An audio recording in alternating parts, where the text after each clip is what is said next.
Hello you all out there on YouTube, this is Rob from Rob's Nerdy Knives. Today I have a review and a sort of a deeper impressions of a knife that I've had for a little bit and really am enjoying. And I've been carrying quite a bit, and you can probably tell I've used it because I've got some scuff marks and some usage on this knife already. This is the Kaviso, a collaboration with Laconico on the Keen. It's called a Keen. It used to be done by Drop, but this is the Kaviso Laconico collab or collaboration and on the knife, and it's called a Keen. This is a titanium handles right here with a milled titanium, well, sort of deep carry clip. I mean, relatively deep. It goes about that much, as you can see here. I mean, but it's a very nice, I believe, clip. It has good retention. It's not too hard. It's not gonna rip up your pants. Of course, they prioritize the lanyard hole here, which I wish they didn't do, but it's not terrible because it's really kind of off to the side a bit. It is a flipper, and it looks like it's only a flipper only deployment, but I believe there's a second deployment on here that's just as good, if not better. And a lot of that has to do with the grind on the blade itself. This is a frame lock. Excuse me. This is a frame lock, as you can see, and it does have a steel insert here. And the only design you'll notice here is this Laconico, R Laconico, on the back of the blade, which I'm told is pretty typical for Laconico designs. They're very sleek, they're very elegant. It reminds me of a little bit of the simplicity and the elegance of like Vero engineering. So let me go ahead and give this a flip, and you can see the beautiful blade on this one. This is a full flat grind. I think this is a drop point. Maybe it's a spear point. I don't know. It looks to me like a drop point. But beautiful, beautiful flat grind. You can see this is belt sanded, and of course coming down that direction, so fingerprints show up as soon as you touch it. But it's all the way up to the very top, maybe, and it starts to roundabout right here. These are very chamfered corners. They're not sharp at all. Very sharp tip. The blade is incredibly slicey. Very, very, very slicey. No doubt about that. And there's no other markings on here unless you flip the blade. I think yeah, right here on this side right here. I don't know if you can see that. Let's see if we can actually visibly see that. Get some light on that. It should say S35VN right about there. I don't know if I can get that on the camera. But anyways, so this is CPM S35VN steel. So good solid steel, good edge retention, good stainless steel. It's going to be relatively tough. I mean, it's a good steel. It's older steel, but it's a good steel. There's no doubt. I know it's not considered super steel, but I think it's fantastic steel, especially for what it does. And the action on this thing is beautiful. It's buttery smooth. When you drop this thing, it just kind of falls down on itself, all by itself. Now, what I really like here is this flat grind. If I can do this correctly, a flat grind. Let's try that again. Flat grind you can easily flip, and also works just as nicely reverse flicking it. So again, just get right in here, get on the top of the flat grind right here, get your finger under here, get a little grip with the lefty, and of course I use my thumb. It flips right open, and it's really nice. And I love how it just drop shuts like that. Beautiful. Very buttery. It's got a good tent, holds the blade in nicely. There's no ramp on this, but I mean, it's not bad at all. And you engage the detent at a very low angle. I think about right here, yeah. I mean, what's that, like 7 degrees, maybe 9 degrees? I mean, from there, it just drops right down. So it's really, really nice. Solid blade lockup. There's no shake or anything like that, no rock. It has a good solid lock with the liner lock here. Sorry, frame lock. If I said liner lock before, I meant frame lock. And you can see that, and let's say it's probably about 25–30% right there. Make sure we can get that on camera. All right, and that's really nice. Now there's no jimping up here. I mean, this etching for his name actually has a little bit of traction. So if you're looking for a little bit of traction, I guess you could sort of get that. But this really seems to me more like a gentleman's carry. So and there's no jimping on the flipper, but the flipper tab works really nice. You can do push button, and you can do light switch really nicely, and I like that a lot. So to me, that's fantastic. I love the back spacer. They're no standoffs, but these are definitely back spacers, and these are T8s and these are T6s all around here. I love this I guess you can call this sand or bead blasted titanium. This reminds me a lot of like a Chris Reeve knives, or even my Arnaud Bernard Imamba. It's beautiful kind of a finish here. It's got tactile, it's got some grip, but it's not harsh or anything. And when it goes into the pocket, it's not going to rip up your pants or anything. So I really, really like that a lot. And you can see I've dinged this knife already a few times because I've carried it to the range when I was working there. I carried it pretty much anywhere when I'm working at my desk here and working at home. Carry it when I go anywhere with this thing. But really, really nice blade. I love this. It's very fidgety. It's very smooth. And it's not super loud, so, I can get away with it around my wife, who hates sometimes when I flick my knives a lot. Do any of you guys do that? Do you flip your knives a lot around your spouses or friends or significant others, and do they enjoy it as much as maybe my wife does? Or do they not mind it? And if they don't mind it, you better thank them, because that's awesome.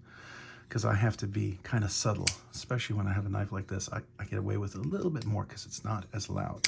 But sometimes I have some knives, man, they're noisy and they're loud, but I really enjoy them.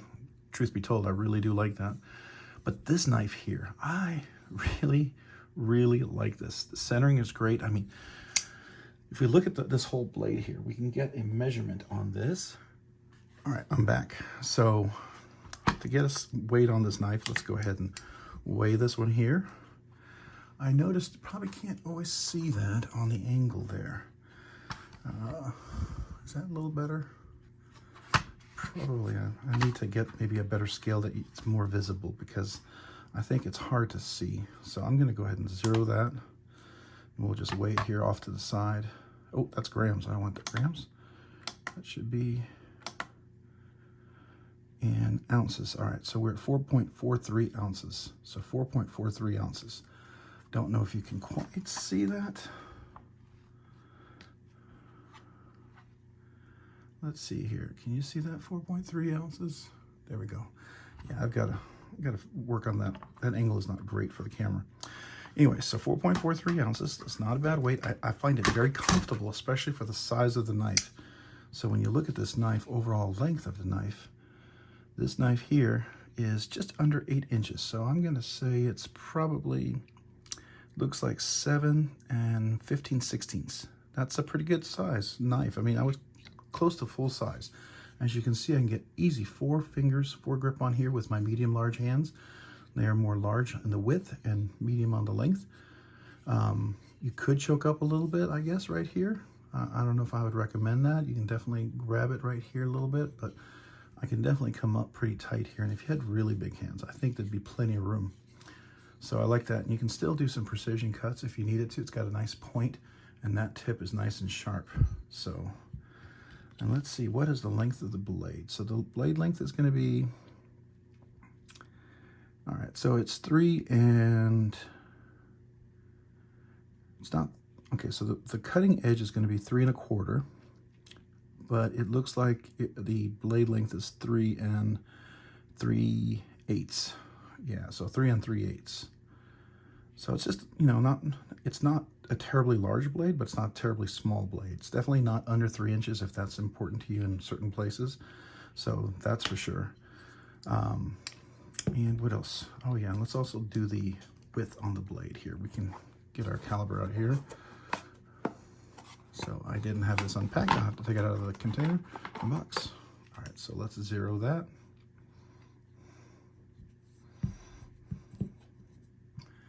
We'll get that right here, 0.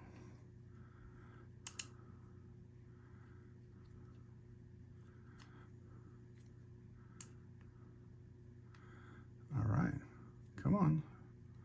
Why are we not zeroing? Okay, there we go. All right, so let's see what the width on the blade is here. All right, so it's 1.157 or 0.155, so about 0.16, I would say.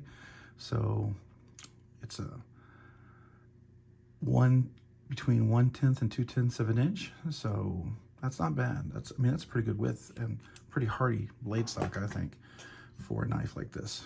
Definitely not a super thin blade, but because of that long flat grind, it has a very thin edge right around here, and the angle, the way they sharpened it is really nice. It's not a super low angle. It's sort of a it's not a high angle. It gives you a longer edge here for sure. So I do like that a lot. It definitely have a little sharpening choil right here that helps you out. So anytime you need to sharpen, it looks like you'll have a little bit of a area of the blade to play with before you run out and start hitting the back there. So that's really, really nice. I love the pivots. Everything, all the hardware is the same. So that's really nice. And it's a very easy kind of a cutout here for the frame lock. So that's kind of a nice aesthetic, and it's not a very sharp edge. Sometimes, you know, when they cut these things out right here, these are sharp and they catch on your pants, or they're kind of edgy and toothy, and so they can rip your pants or whatever you're wearing or where you're putting them.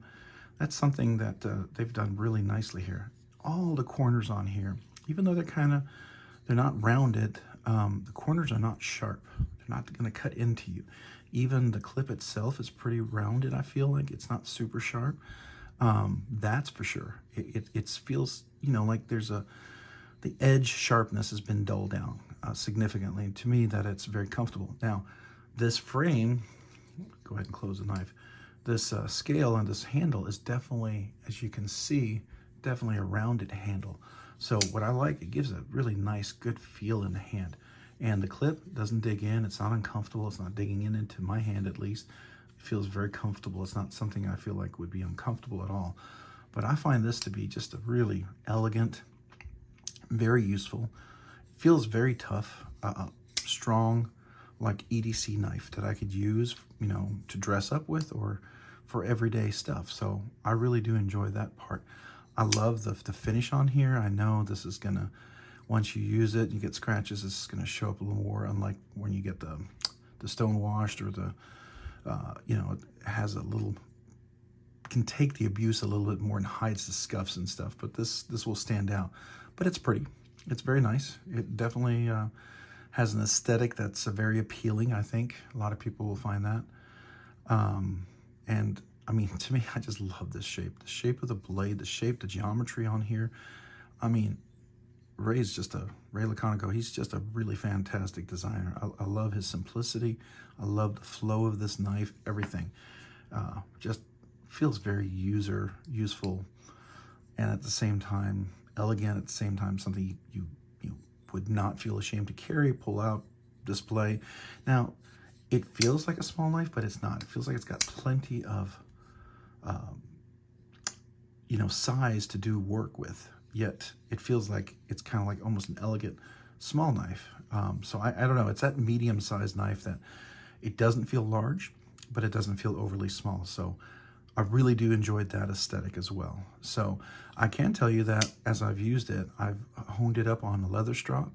I can tell you that, man, this thing keeps its edge just really, really nicely. And it's really simple, you know. I find, you know, the leather strop just works really nicely to get in here. Kind of just see if I can do this with be on camera and all. It just, you know, hones up just really, really, really, really nicely on this strop. And the edge, oh, it's just great. I've shaved my arms a little bit just to see if the edge is sharp, and yes, it is. So those are the things that I like about this. It is caged ceramic ball bearing washers. I do have some skiff ones I was thinking of replacing, but right now it's just so smooth. I don't know if I need to. I mean, I guess I could at some point, but right now I'm just enjoying the action. It's fantastic. What else? The weight, like I said, it's not perfect ratios. Obviously, it's 4.3 or 4.4 ounces compared to the 3¼ inch blade. So if you're into ratios, it's not terribly great. I think, you know, people who really want to know where the center of the knife is, let's see if we can get that. Yeah, it's definitely going to be right around here. You know, so I find that when I carry the blade, it doesn't feel heavy. I don't know. I like this weight. I mean, I like the way it feels, and maybe I'm weird, and maybe it's not what everyone else would prefer, but to me, it feels great. really does. Feels like a very useful blade. So I would tell you, check out Kaviso, their website, their page. This is an exclusive. They're with a collab with Laconico. It's a fantastic knife. This is the second generation. I think the first one was with Drop, and I think Drop became Kaviso, if I understood correctly, or Kaviso bought them, or something like that. But this Kaviso version is very, very nice. They have different colors. They have some bronze, some blue, and I think a purple one. As far as the titanium, I don't know if it's anodized or how they get that, but I think it might be anodized. But they're titanium handles with the blade. So really, really nice. The black one, I believe, has a PVD or a black stonewash kind of a blade. I think the bronze one has a more of a textured finish. That one may actually be stonewashed. Not black stonewash, but stonewash, so it may have a little better texture. Because on this thing, if your finger is really slippery or you get oil on there, it becomes a little harder to flick, right? Like right now, I'm having a little difficulty because I can't get the traction on there. But once you get the traction on there, and if you don't have any oils on your hand, it's pretty easy to do. So here, there we go, like that. See? And I find it always easier on the left hand because I can really get the fat of my finger right under there, just like that, or the meat of the finger, whatever you want to call it. So, like over here on this one, I just gotta have a little traction and get underneath it. So there you go. It's very fidgety when I do that. I tell you, when I start doing this, it's you kind of can go nonstop and not realize it. So that is always fun. If you have any other questions, feel free to ask me in the comments. I'd love to answer them. Anything I can. This is going to be a keeper. I like this knife a lot. It's definitely going to be not a high end, but it's going to be a moderately priced. I think it was $165, $169 price knife. Definitely worth it, I think, in my opinion. I really do. I think this is a great buy. And if you like the other colors, definitely go check them out. I also think that this is just a highly recommendable knife. So if you haven't had a chance to check it out, check it out. This would be a great first good EDC knife to start with. I know there's, if you're looking to break the $100 barrier or you want to stay under 200, this is ideal. And if you like this content, I really appreciate you checking this out today and watching. If you like this, if you wouldn't mind hitting the subscribe and the like button, I sure would appreciate it. It sure helps me and helps me know the content I provide has some value and help me to keep producing some more. Also, if you get a chance, if you wouldn't mind checking me out over on Instagram at robs_nerdy_knives, I'd also appreciate that. You guys have a great day and a great week. Bye.